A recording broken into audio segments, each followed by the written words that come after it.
Salam alaikum, Azul Filaouen. Bonsoir. Cette semaine, l'actualité algérienne a été marquée par des événements qui jettent encore le doute sur la déliquescence de l'Algérie nouvelle. Après le passage en force de la loi syndicale qui ôte aux travailleurs leurs outils de militantisme et ouvre la voie à plus d'arbitraire légalisé, est une nouvelle loi liberticide sur l'information qui a été adoptée par le Conseil de la Nation le mois d'avril de cette année. Une loi très contraignante pour les journalistes et menaçant la liberté d'expression et d'informer dans le pays. Nous voilà boucler la boucle cette semaine avec un projet de loi relatif au code de procédure pénale et au code pénal actuellement en débat à la PN. Le Conseil de l'Union nationale des ordres des avocats regrette, dans un communiqué publié samedi dernier, 1er juillet, le stade atteint par la relation entre les robes noires et le ministère de la Justice. L'Union nationale des ordres des avocats a réclamé le retrait immédiat des projets de loi du code pénal et du code de procédure pénale.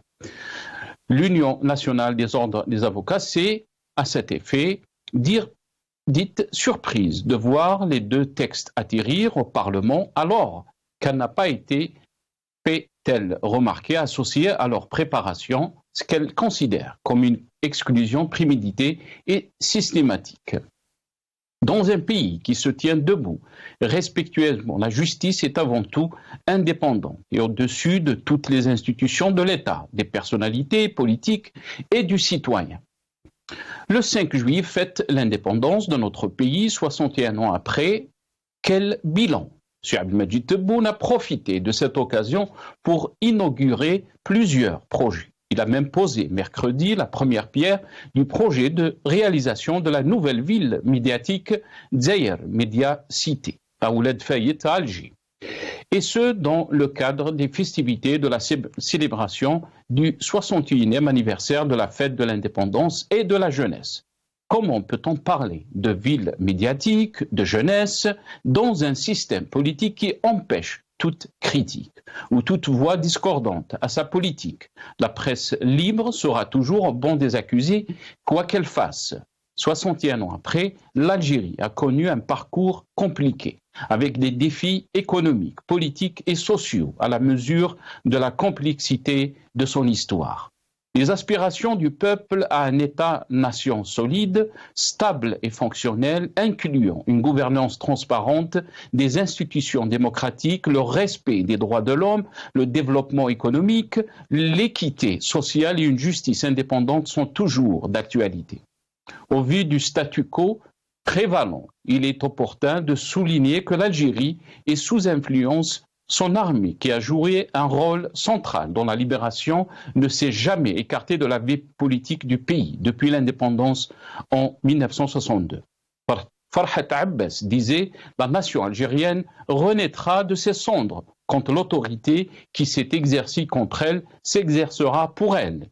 Une de cœur faite en faveur de tous les Algériens. Elle peut alors changer de destin de notre pays et le faire entrer dans le cycle des temps modernes. »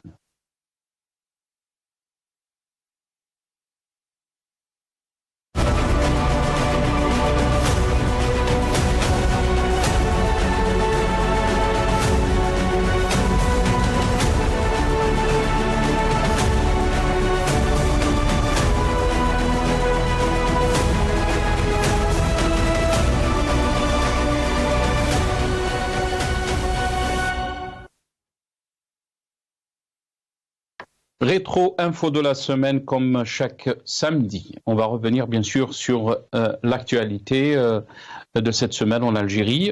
Vous l'avez entendu donc dans mon intro. On aura le plaisir d'accueillir Maître Issa Rahmoun, qui est avocat, vice-président de la FID, Fédération internationale des droits humains. Comme on aura aussi le plaisir d'accueillir Abdelrahim Moussawar, enseignant universitaire, militant politique. Il est avec nous via Skype depuis Paris. Abdelrahim Moussawar, bonsoir, merci beaucoup d'avoir accepté l'invitation.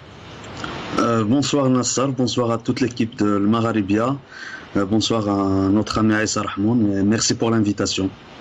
Merci Abderrahim. On aura le plaisir aussi d'accueillir Yamina Mghraoui, qui est syndicaliste. Elle sera avec nous par téléphone depuis Alger.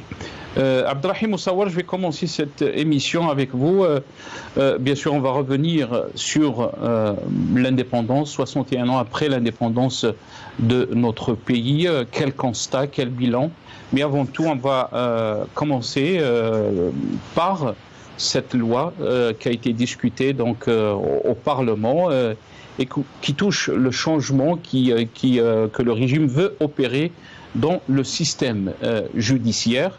Bien sûr, l'ordre des avocats, l'union des ordres des avocats n'a pas été consulté par rapport donc à ces changements.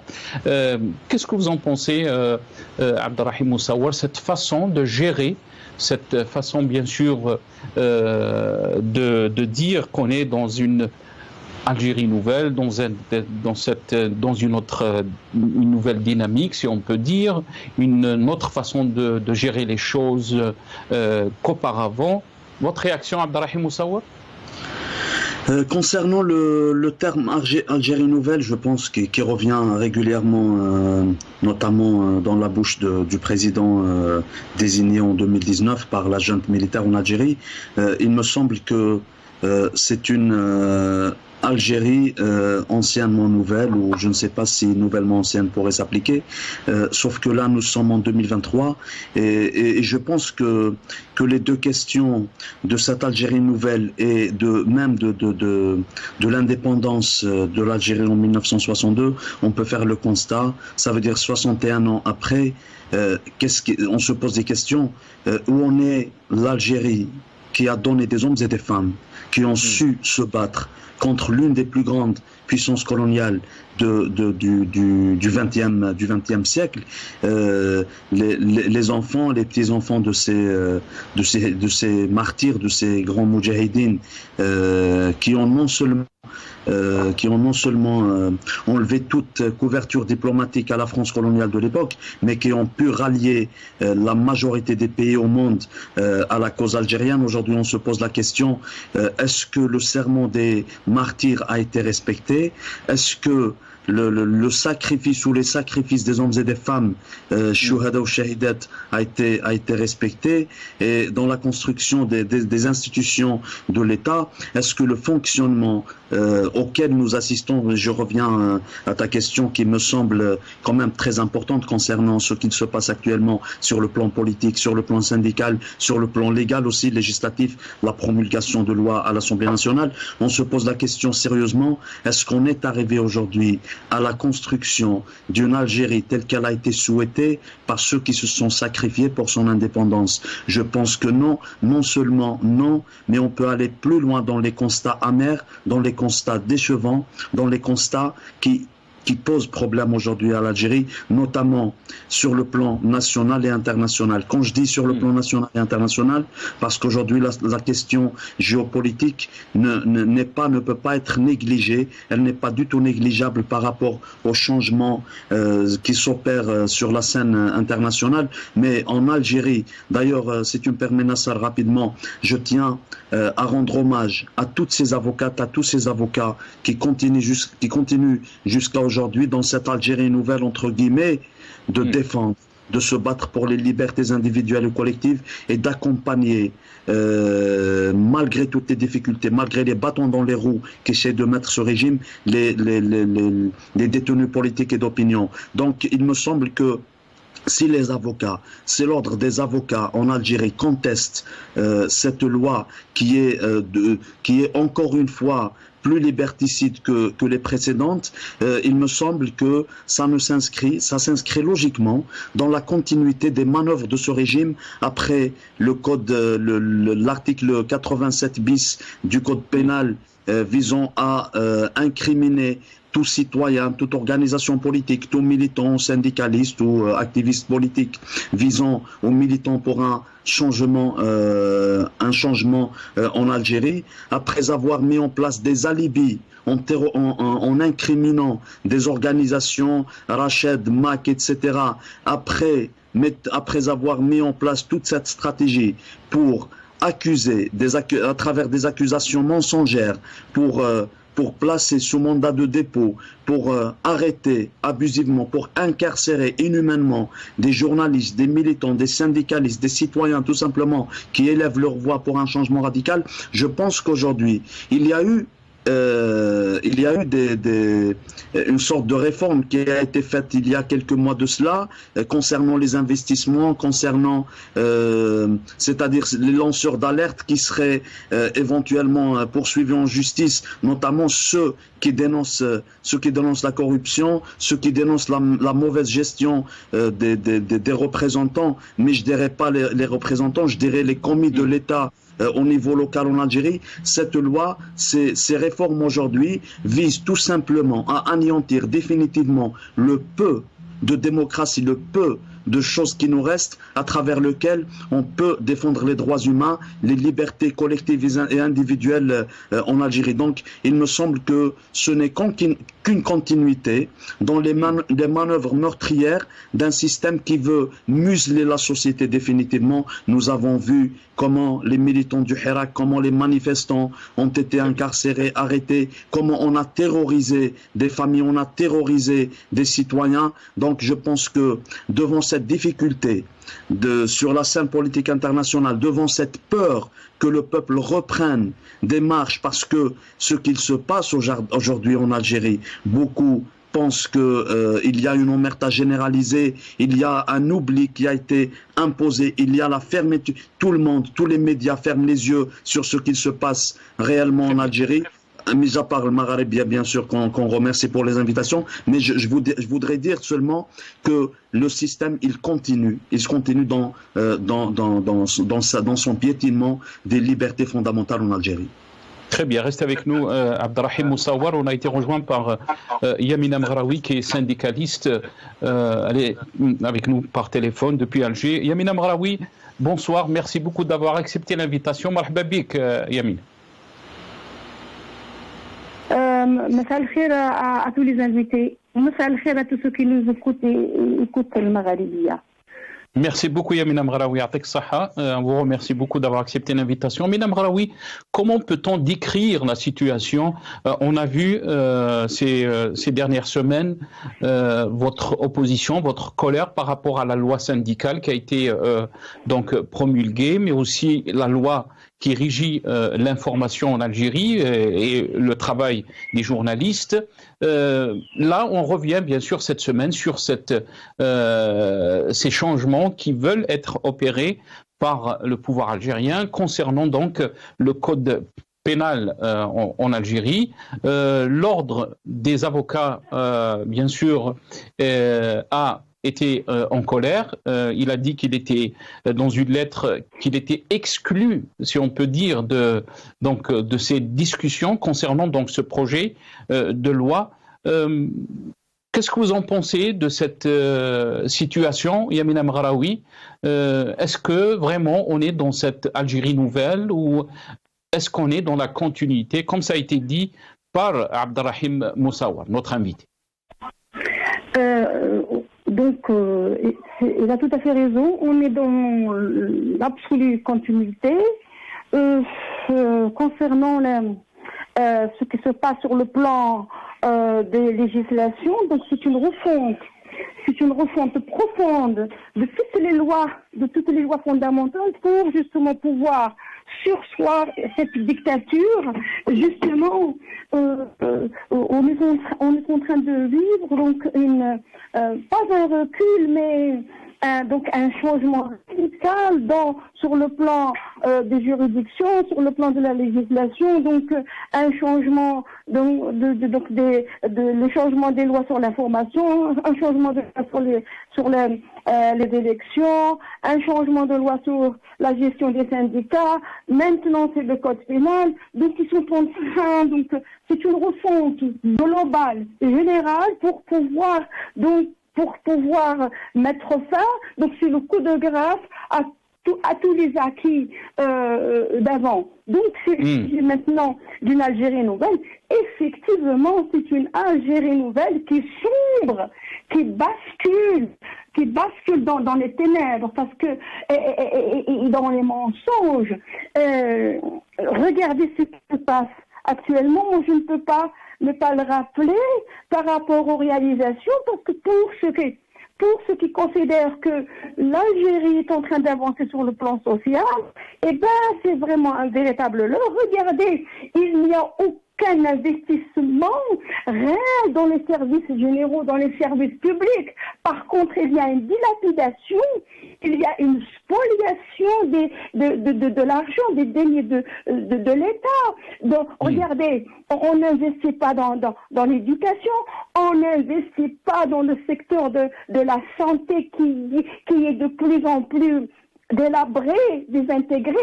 On investit dans dans le tape à l'œil, dans ce qui encourage la propagande, dans ce qui, comment dirais-je, donc c'est une promotion, c'est un développement de la propagande mensongère. Quand on dépense des milliards pour une statue, dites-moi un peu, qu'est-ce que ça peut rapporter sur le plan social et sur le plan des services généraux, sur le plan du soutien social, sur le plan du transfert social. Mais Yamina Mraoui, de l'autre côté, excusez-moi, je vous ai coupé la parole. De l'autre côté, il y a ceux qui vous diront aussi que on a vu cette semaine, par exemple, Abdelmajid Tebboune inaugurer un grand hôpital, d'après eux, l'hôpital donc des Grands Brûlés. On va y revenir, bien sûr, par rapport à ça. Laissez-moi vous dire, s'il vous plaît, vous dire deux mots sur ces fameuses inaugurations. Ça fait 2 ans, il a bien inauguré un hôpital des Grands Brûlés à Oran. Alors que ces inaugurations se sont faites spécialement pour la caméra, eh ben tout le monde en fait quelque chose. Écoutez, donc, si on inaugure un hôpital où l'alimentation est ramenée d'un hôpital d'à côté, l'hygiène est réalisée dans notre hôpital d'à côté, et qu'au bout d'une semaine on le ferme parce que c'était juste pour la caméra, c'était juste pour la propagande, c'était juste un coup à l'œil, et bien laissez-moi vous dire que ce n'est pas la première fois. Donc, combien d'hôpitaux ont été inaugurés sans qu'on sache ce qu'ils sont devenus pour le moment? Alors que la situation, je ne comprends pas qu'on puisse comprendre qu'aujourd'hui ils sont en train de décider qu'ils créent des hôpitaux, alors que les hôpitaux existants, les CHU existants depuis le temps du colonialisme sont complètement délabrés et rien n'y fait. Donc s'il y a vraiment une volonté de vouloir rétablir, restaurer, revoir le secteur sanitaire, il fallait commencer par mettre en valeur ou restaurer ce qui existe déjà, qui est un acquis. Alors qu'il y a justement une véritable prédation du secteur public sanitaire, et ça tout le monde vous le dira. Ça c'est pour vous dire un peu ce qui se passe. Regardez, ils sont, comme hier par exemple, ils nous ont montré qu'ils sont en train d'inaugurer, ou ils nous ont montré le projet. Mais alors fantastique d'une cité médiatique. Alors que la presse est radicalement muselée. On va revenir sur cette question, Yamina Mraoui. Mais vous êtes en train de dire que l'Algérie, elle est nouvelle, mais elle est aussi en train de reculer, si on peut dire. Est-ce que vous êtes inquiète, Yamina Mraoui, quand on voit des lois qui sont passées comme ça? On a parlé de la loi syndicale et bien sûr on vous a entendu quand on avait parlé de ce sujet, mais aussi la loi sur l'information, cette fois-ci la loi donc par rapport au code pénal. Est-ce que vous êtes inquiète, Yamina Mraoui? Mais c'est certain qu'on ne peut pas ne pas être inquiète face à ce qui se passe. On ne peut pas ne pas être inquiète quand les libertés sont brimées, quand le front social est en bouillonnement, quand il y a cette effervescence sociale, quand il y a toutes ces crises multidimensionnelles qui prennent de l'ampleur. On ne peut pas ne pas être inquiète parce que nous sommes inquiets parce que tôt ou tard on craint soit une implosion, soit une explosion. Ça donc c'est l'évidence même. C'est tout à fait normal qu'on s'inquiète parce que on s'inquiète car il y a tellement d'opacité il y a tellement d'intelligence malsaine que le citoyen lambda ne se rend pas compte aujourd'hui que nous allons vers des situations assez alarmantes. On ne peut pas ne pas être inquiétante face à ce qui se passe, face au recul des libertés d'expression, face à tout ce qui se passe. Donc on ne peut pas ne pas être inquiète. Très bien. Restez avec nous, Yamina Mghraoui. Restez avec nous. On va essayer, bien sûr, de vous faire passer quelques déclarations du ministre de la Justice, Abdelrachid Tabbi. Il a parlé donc du secteur de la justice, un secteur qui est primordial pour un état de droit, pour une justice transparente. On l'écoute Tabbi et je reviens à mes invités très rapides. في الحقيقة المواطن يعني معذور في نظرته السلبية لكل مؤسسات الدولة وبالأخص لمؤسسة القضاء، لأن المواطن لما يمشي للعدالة ما يحسش بالاطمئنان. المواطن لما يمشي للعدالة مظلوم ما هوش متأكد بأن القضاء سينصفه. المواطن اللي ما ارتكبش جرم ما هوش متأكد باللي كي يمشي للقضاء يعاود يرجع لداره. هذا الواقع، هذا هو الواقع. يعني لا داعي لمداراة. Yamina Mghraoui, ce qui dit le ministre de la Justice est vrai. C'est un constat que tous les Algériens... Yamina Mghraoui, est-ce que vous êtes avec nous, Yamina Mghraoui? Je pense qu'on a un petit souci avec Yamina Mghraoui. Abdelrahim Moussawar, j'aimerais avoir votre réaction par rapport à ce qu'a déclaré le ministre de la Justice. C'est un constat qui est juste, mais le problème, c'est que entre parole et la réalité, il n'y a pas photo, comme on dit. Absolument. Ce qu'on vient de dire dans les déclarations du ministre de la Justice, M. Tabbi, des constats, ce sont des constats qui sont partagés par le peuple, par tous les Algériens. Les citoyens ne sont pas rassurés quand ils ont une convocation, quand ils voient les forces de l'ordre ou même quand ils sont convoqués devant le juge. Ils sont inquiets, ils sont inquiétés par la suite. Ils ont une image qui fait peur de la justice parce que on nous a appris, on nous a montré avec toutes les preuves depuis l'indépendance du pays que finalement la justice, comme tu le disais tout à l'heure Nasser, dans un état de droit, l'indépendance et la liberté de la justice, c'est le socle dans un état de droit, et je pense que nos amis avocats peuvent en témoigner.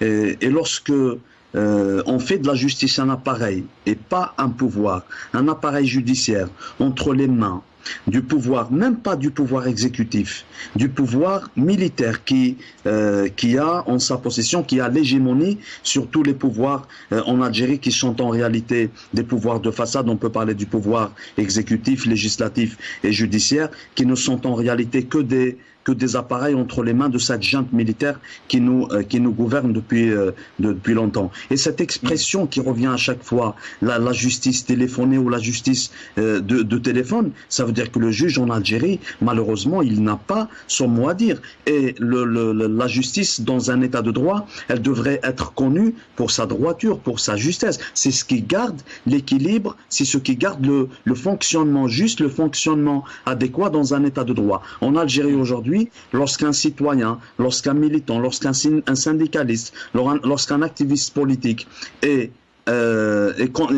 c'est-à-dire il est convoqué pour passer devant le juge, la personne, elle est, je peux dire qu'à 90%, elle sera condamnée. Et le problème de la justice aujourd'hui en Algérie, c'est que on incarcère, on emprisonne des militants, des citoyens, on les laisse en prison durant 1 an, 2 ans avant de passer devant le juge, et lorsqu'il passe devant le juge, s'il est innocenté, le juge, la justice ne dira pas qu'il est innocent. Il va être condamné à la même période qu'il a passé en prison, en dépôt, en mandat de dépôt. Donc, il y a un vrai dysfonctionnement de l'appareil judiciaire en Algérie. Mais le problème, c'est que ce dysfonctionnement, il vient d'un vrai problème profond politique dans le système. Très bien. On va revenir sur cette question, Abderrahim Moussawar, avec le deuxième sujet, bien sûr. 61 ans après l'indépendance de l'Algérie, on a été rejoint par Maître Aïssa Rahmoun,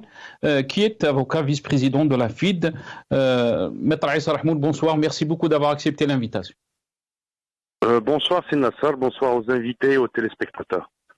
Merci, Maître. Maître, si on revient un peu sur cette colère exprimée par les avocats ou l'ordre des avocats en Algérie, l'union des ordres des avocats, par rapport donc au changement de la loi du code pénal, je pense. Qu'est-ce que vous pensez? Pourquoi cette colère? Dans une lettre, bien sûr, ils disent qu'on n'a pas été sollicité. Votre réaction, Maître Aïssa Rahmoun? Une colère, ce n'est pas une colère. Je ne pense pas que ça soit une colère parce que là, quand on voit le communiqué qui est pondu et qui reste ouvert selon le même communiqué que le Conseil national des barreaux reste en réunion ouverte, je ne pense pas que ce soit une colère. Pourquoi? Parce qu'ils interviennent pas sur le fond du changement des amendements apportés au code de procédure pénale, ni même au code pénal, et le maintien des articles liberticides qui condamnent sans être jugés des activistes, des militants, des gens qui veulent avoir la libre expression. Ça, d'une part. D'une autre part, ils veulent qu'ils soient associés dans une décision qui est déjà prise. Vous savez que toutes les lois entreprises par l'exécutif passent illico presto devant l'Assemblée nationale sans débat, sans mention de rupture, sans vote contre ces lois. Quand on voit aussi que la loi sur l'information est passée sans la consultation des journalistes, la loi sur le monde syndical sans la consultation des syndicats, toutes les lois sont passées comme une lettre à la poste sans consulter les praticiens et les concernés à ces lois. Donc ce communiqué en lui-même, il annonce que la réunion est restée ouverte jusqu'après la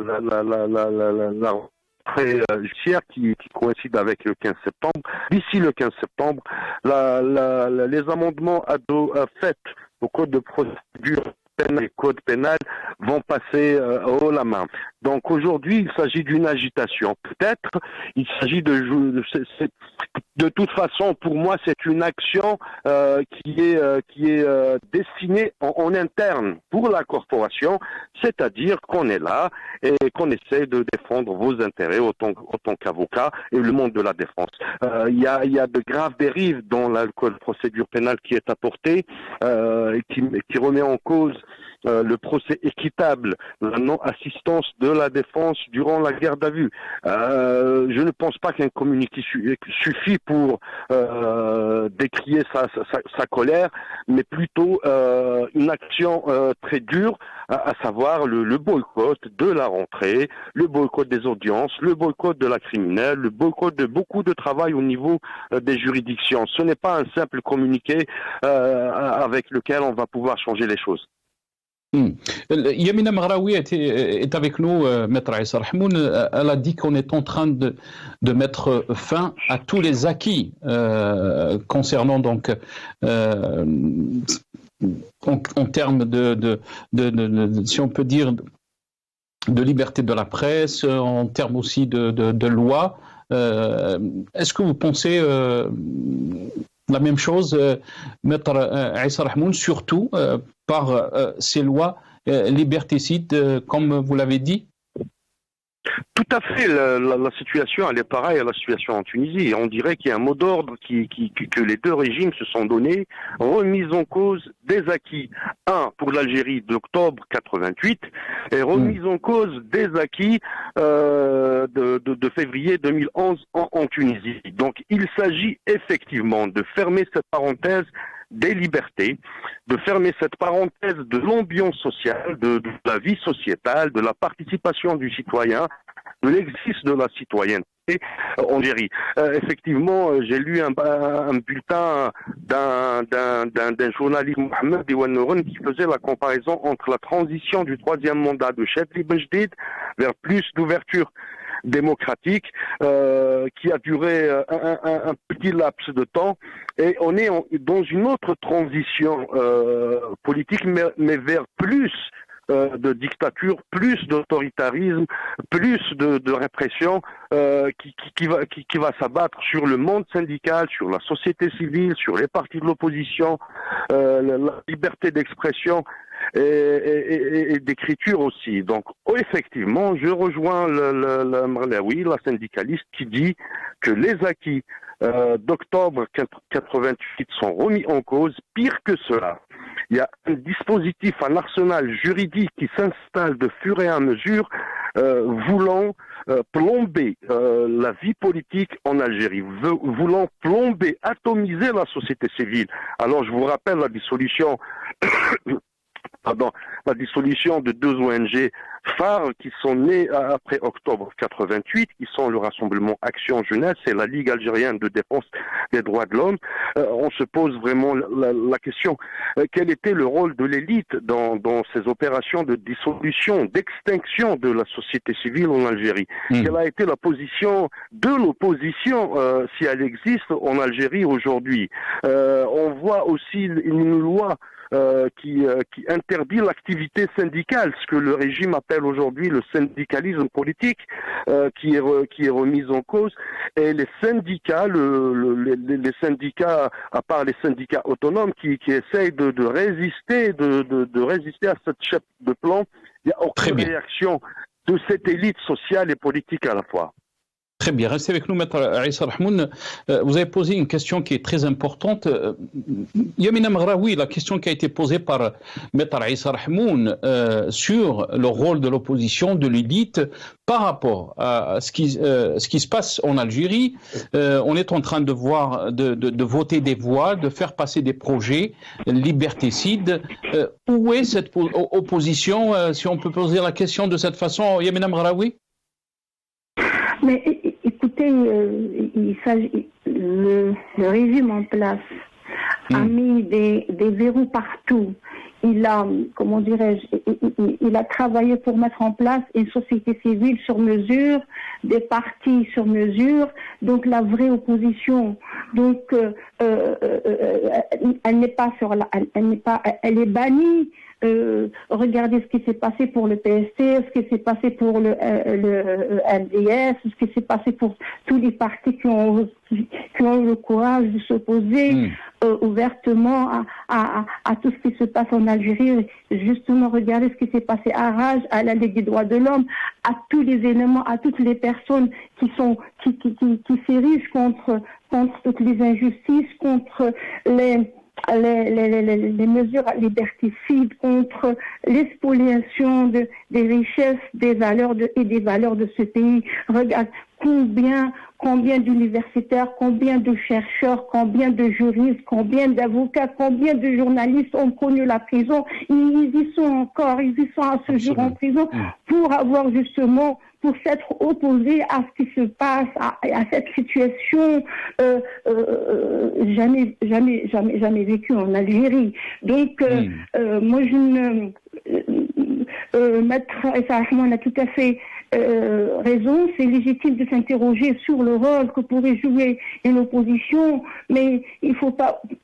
Mais d'un côté, quand on dit que toute l'opposition donc n'a pas réagi, c'est un peu, comment dirais-je, je comprends qu'on puisse être en colère, je comprends qu'on puisse être indigné par rapport à ce qui se passe, mais la véritable opposition, c'est elle est brimée, elle est soit emprisonnée, elle est persécutée, elle est bannie. Voilà, justement, ça c'est mon point de vue. Très bien. Bien sûr, on va profiter de temps qu'il nous reste pour entamer donc le deuxième sujet, qui est le sujet de l'indépendance de l'Algérie, 61 ans après l'indépendance. Quel bilan? C'est la question qu'on va poser bien sûr à nos invités. Je retrouve mes invités juste après cette vidéo.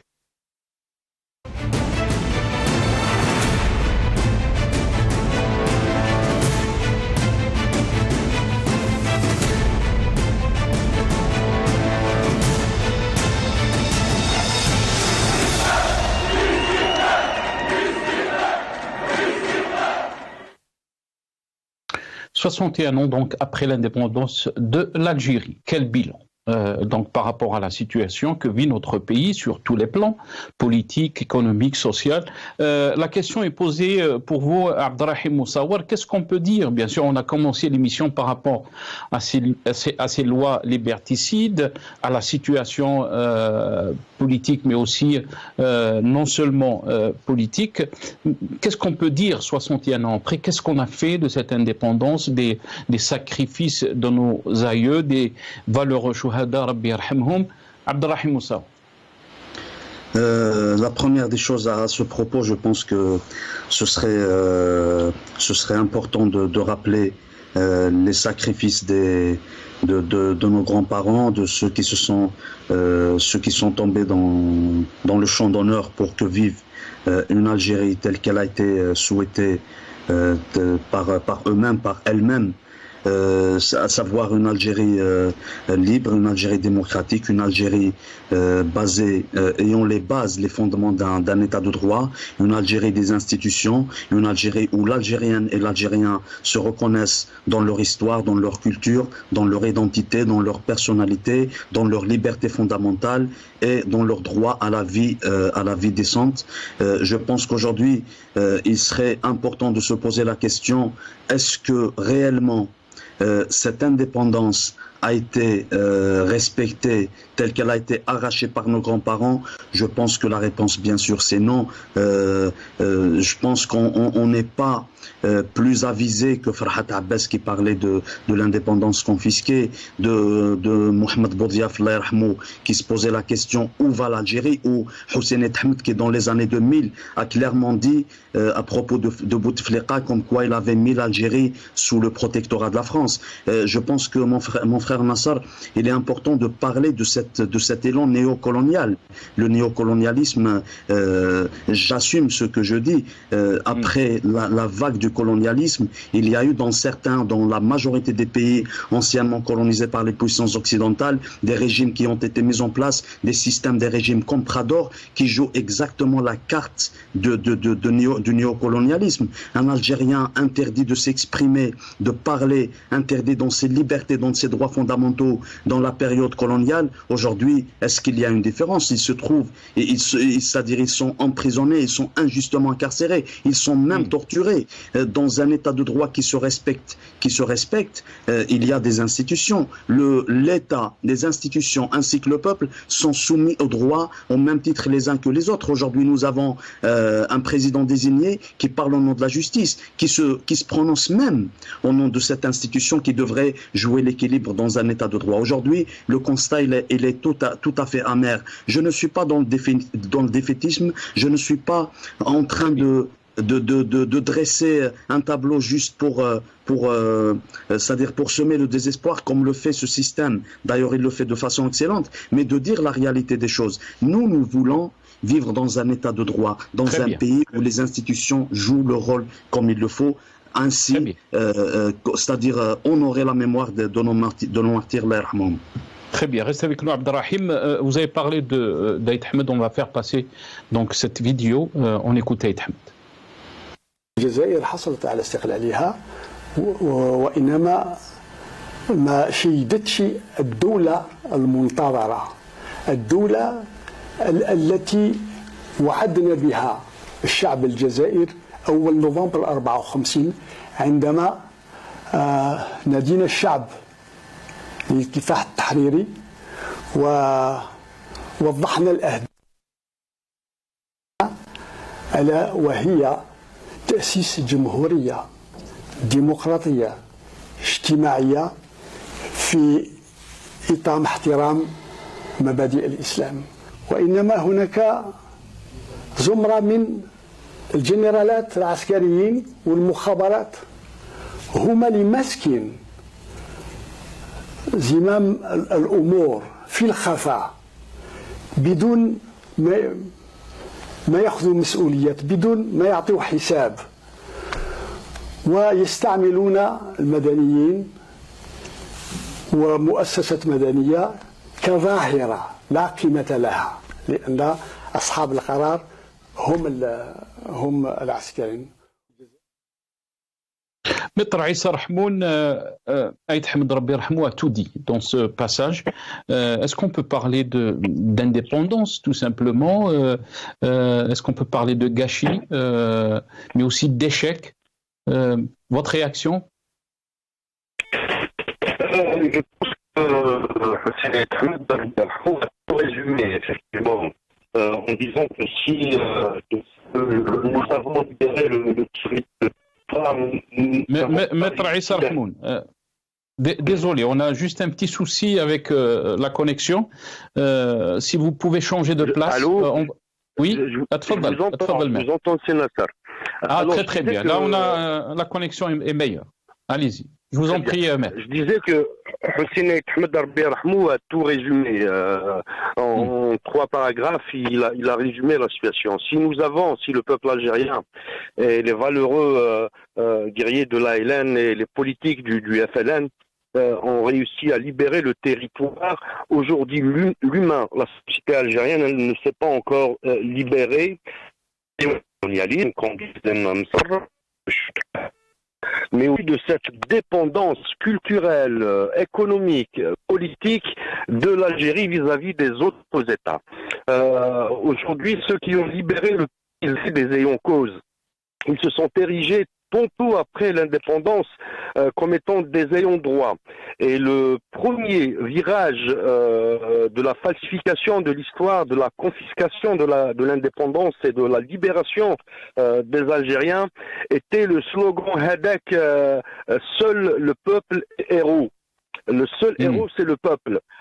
C'était une opération pour évacuer toute l'élite politique qui ont fait l'indépendance de l'Algérie. Toute l'élite politique, tous les responsables politiques qui ont jalonné les stations de la révolution algérienne, à commencer par l'étoile nord-africaine, en passant par la déclaration, l'appel du 1er novembre, le congrès de la Soumam et toutes les stations de la révolution algérienne. Donc il fallait éliminer cette élite politique pour dire en fin de compte, l'armée des frontières et ceux qui ont fait effectivement la guerre de libération nationale sont sur le piédestal, et puis on va redémarrer à zéro avec un coup de force, un coup d'État qui s'est opéré. Donc aujourd'hui, la réalité, elle est amère. 61 ans après l'indépendance, imaginez un humain qui a 61 ans, c'est l'âge de raison, où il commence à bâtir, à s'intéresser à la chose politique, à la vie de la cité, à vouloir devenir responsable dans sa cité. C'est à peu près la même chose. Aujourd'hui, l'adolescence de l'Algérien est brisée. L'âge adulte est brisé. C'est comme disait Jacques Brel, les Algériens sont devenus vieux sans être adultes. Harimna, Harim al-Sha'b al-Jazairi. Harim al-Sha'b al-Jazairi par les attitudes et la confiscation de la libération des esprits, mais aussi de l'esprit révolutionnaire. Merci maître, restez avec nous. On va écouter Mehri, ce qu'il disait donc par rapport au changement. On écoute Mehri, Rabbi Rahmou. أعتقد أن تغيير الأشخاص مهما كانت مستوياتهم في المسؤولية أو استبدال رئيس الجمهورية برئيس آخر مع بقاء الحكم على هيكلته الحالية لا يغير شيء من واقع الجزائر. البحث الجدي في إعادة النظر في أسلوب حكم الجزائر وفي نظام حكم الجزائر. Yamina Mghraoui, la question est à vous, bien sûr. Quel constat peut-on faire donc de la situation en Algérie 61 ans après l'indépendance? On a entendu Mehri Rabbi Rahmou qui dit qu'on ne peut pas avoir de changement seulement par changer les personnes. Il faut qu'il y ait un vrai changement au sein du système. Votre réaction, Yamina Mgharaoui? Eh bien, Nasser, 60 ans après l'indépendance, des milliers de jeunes morts en quittant l'Algérie dans des embarcations de fortune. Donc, tous les jours, la mer rejette des cadavres de jeunes, d'enfants, de vieillards, de bébés.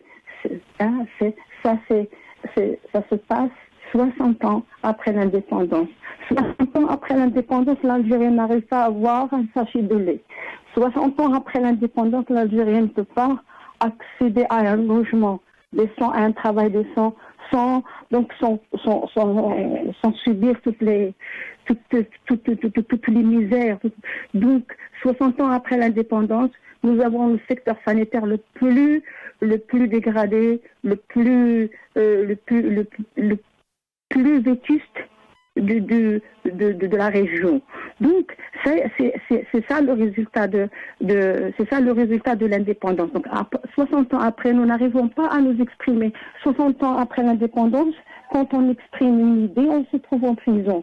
60 ans après l'indépendance, des millions d'Algériens ont envie de quitter l'Algérie, un coûte que coûte. Alors 60 ans après l'indépendance, nos cerveaux ne servent plus le pays. Au contraire, ils sont en train de servir sous d'autres cieux. Ils sont en train d'offrir leur savoir-faire, leur intelligence, leurs compétences dans d'autres pays. Ils sont en train d'aider d'autres nations. Et ils apportent le bienfait, le confort à d'autres nations qui savent apprécier leurs compétences, leur intelligence, leur savoir-faire, justement.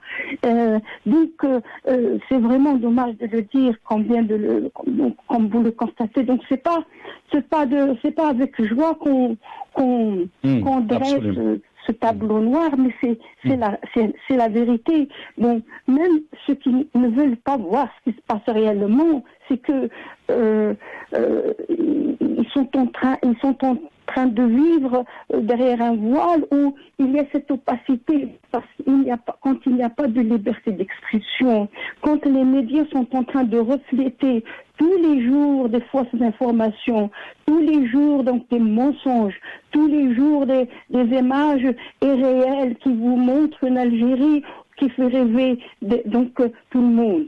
Je trouve que si on fait le bilan, donc les chouhada, Allah yarhamhum, s'ils peuvent revenir, ils regretteront de s'être sacrifiés justement pour ce résultat-là. C'est extraordinaire. Merci beaucoup, Yamina Mgharaoui. Yatik Saha. Maître Issa Rahmou, je vais revenir à vous avant de donner le mot de la fin à Abderrahim.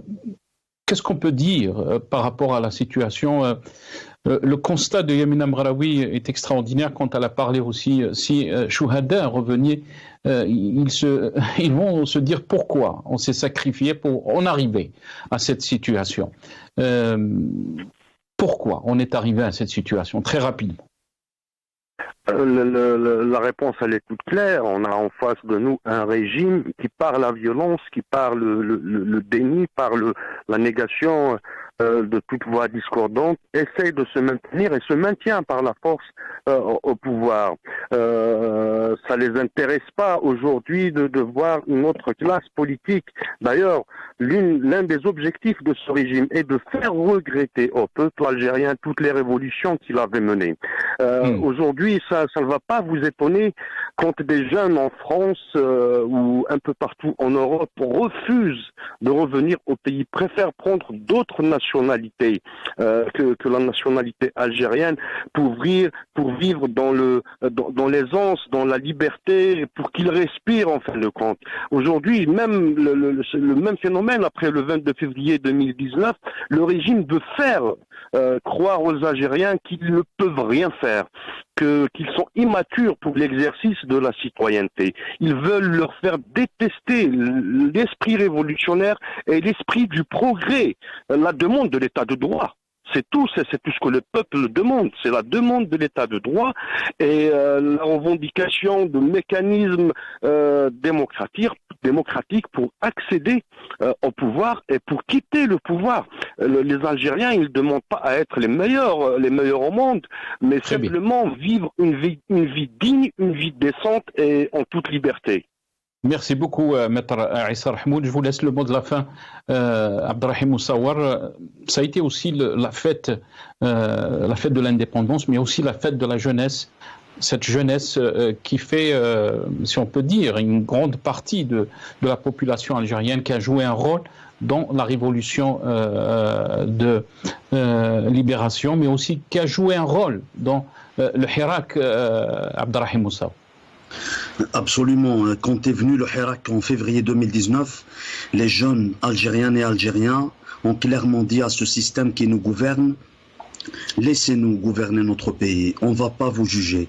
D'ailleurs, le mot d'ordre du Hirak, ça a toujours été le silmia, ça a toujours été le pacifisme. Laissez-nous passer vers une autre étape, celle de la construction d'un véritable état de droit, un état démocratique. Là, je reprends les propos de l'Khdar Bourga, Allah yarhamou, qui disait, qui donnait un conseil à la jeunesse algérienne en disant parce qu'il connaît ce système qui nous gouverne. Comme vient de le dire le frère Issa Rahmoun, ce système, il pousse les Algériens et les Algériens à détester leur pays. Détester leur pays, ça veut dire détester toute cette chose politique, toutes les questions économiques, sociales et culturelles du pays. Et même les propos de Maher Allah yarhamou qui disait: j'ai peur que viendrait un jour où les Algériennes et les Algériens se disent: nous regrettons d'avoir arraché cette indépendance. Mais je pense qu'il est toujours indispensable de finir avec cette note d'espoir en disant: Silmia, il est indispensable aujourd'hui de faire de la politique. C'est vrai que les choses ne sont pas faciles, c'est très difficile, mais ce peuple qui a été anéanti, que le pouvoir avait cru anéantir, tuer, assassiner, enterrer, s'est soulevé comme une seule femme, comme un seul homme. Merci. En 2019 pour dire: l'espoir est permis, on peut construire notre pays. Et un appel à ce système: écoutez votre peuple, écoutez votre peuple. Merci beaucoup, Abderrahim Moussawar. L'espoir est permis. Donc, on va finir avec cette note positive. Merci beaucoup à mes invités, Maître Issa Rahmoun, Abderrahim Moussawar, Yamina Mghraoui. Merci à vous, chers téléspectateurs, d'avoir suivi cette émission. Ya'tikum saha. Restez avec nous. Athman Sabak viendra juste après cette émission. Fil Amq. Qawala khair.